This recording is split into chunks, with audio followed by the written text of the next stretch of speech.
Hi friends, इस video में हम कंटिन्यू करेंगे क्लास 11th बायो का चैप्टर नंबर 7 स्ट्रक्चरल ऑर्गेनाइजेशन इन एनिमल्स, या फिर बोल सकते हैं एनिमल टिश्यूज। ठीक है, तो पिछले वीडियो में हम लोगों ने कहाँ तक देखा था कि टिश्यूज क्या होते हैं, टाइप्स ऑफ टिश्यूज कितने हैं। ठीक है, तो पहला टाइप हमारा क्या था, एपिथेलियल टिश्यू। तो आज हम एपिथेलियल टिश्यू को डिफाइन करेंगे, डील करेंगे, लोकेशन, कैरेक्टरिस्टिक, ऑरिजिन, सब कुछ। ठीक है, सबसे पहले जान लीजिए कि एपिथेलियम वर्ड किसने दिया था। एक डच साइंटिस्ट ने जिनका नाम था रुइश, जिनका नाम है रुइश। ठीक है, epithelium given by Dutch scientist Ruisch. Epi means upon and thelio means grows.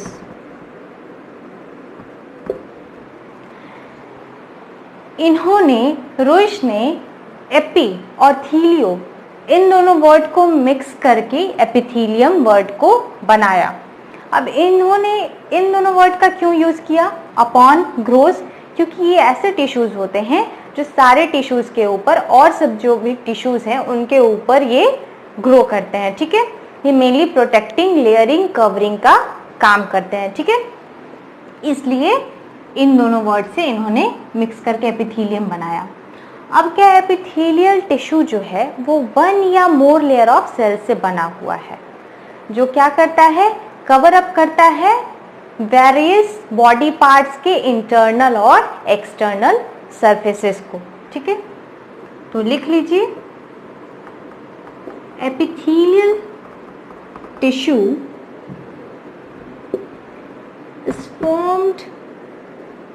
formed of one or more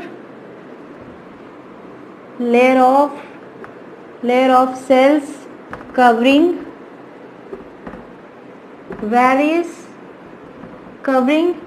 external and internal surfaces of various body parts. They also form glands. दे मतलब क्या, एपिथेलियल टिश्यूज। ठीक है, ये glands भी form करते हैं। Epithelial tissue one या one से ज्यादा लेयर ऑफ सेल से बने हुए होते हैं, जो क्या करते हैं, एक्सटर्नल और internal surfaces of various body parts को कवर करते हैं। ये हमारा एपिथेलियल टिश्यू। अब देख लेते हैं हम इसका लोकेशन।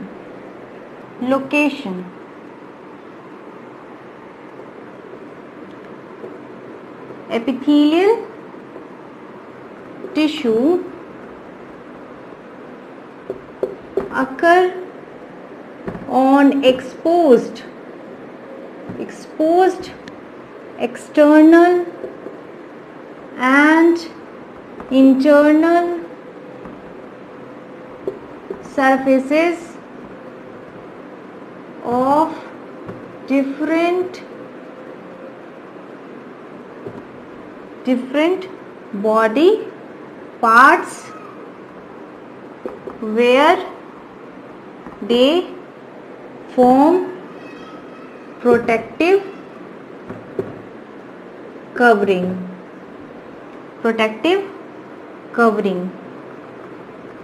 ठीक है, तो कहाँ ये पाए जाते हैं epithelial tissue, exposed internal and external surfaces of various body parts. Different जो बॉडी पार्ट्स हैं, ठीक है, सबके बॉडी पार्ट्स का जो इंटरनल या एक्सटर्नल एक्सपोज्ड सरफेस है, तो उनके ऊपर ये प्रोटेक्टिव कवरिंग का काम करता है। ठीक है, एपिथेलियल टिश्यू। अब देख लेते हैं हम ऑरिजिन। नोट डाउन करते रहिएगा, नोट्स बनाते रहिएगा साथ में, ठीक है, बहुत ही इंपॉर्टेंट है। ऑरिजिन। तो एपिथेलियल टिश्यू ही है जो सबसे पहले इवॉल्व हुआ और एम्ब्रियोनिक कंडीशन में सबसे पहले एपिथेलियल टिश्यू ही बनता है।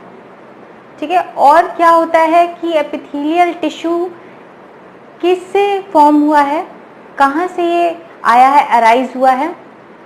तो तीनों प्राइमरी जो जर्म लेयर है वो तीनों जर्म लेयर से ये अराइज होता है, बनता है।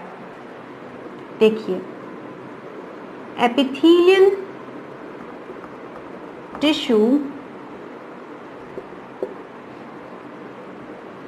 evolved first and are also formed first in the embryo.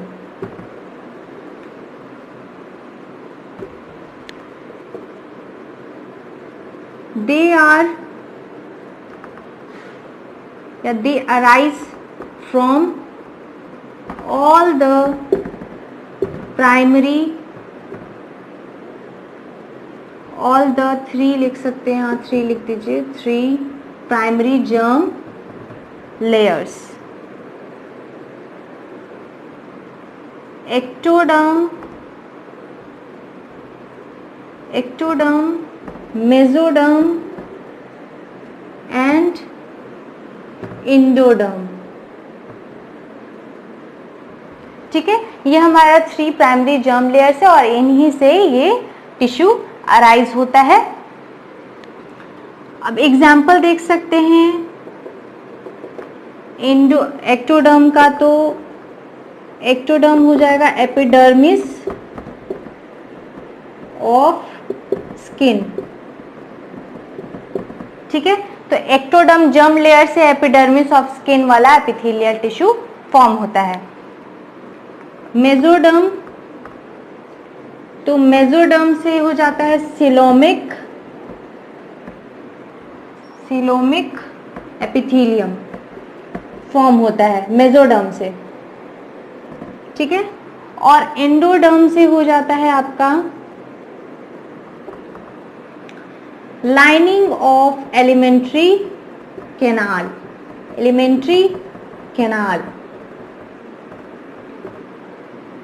या उसको गट भी बोलते हैं हम लोग, गट।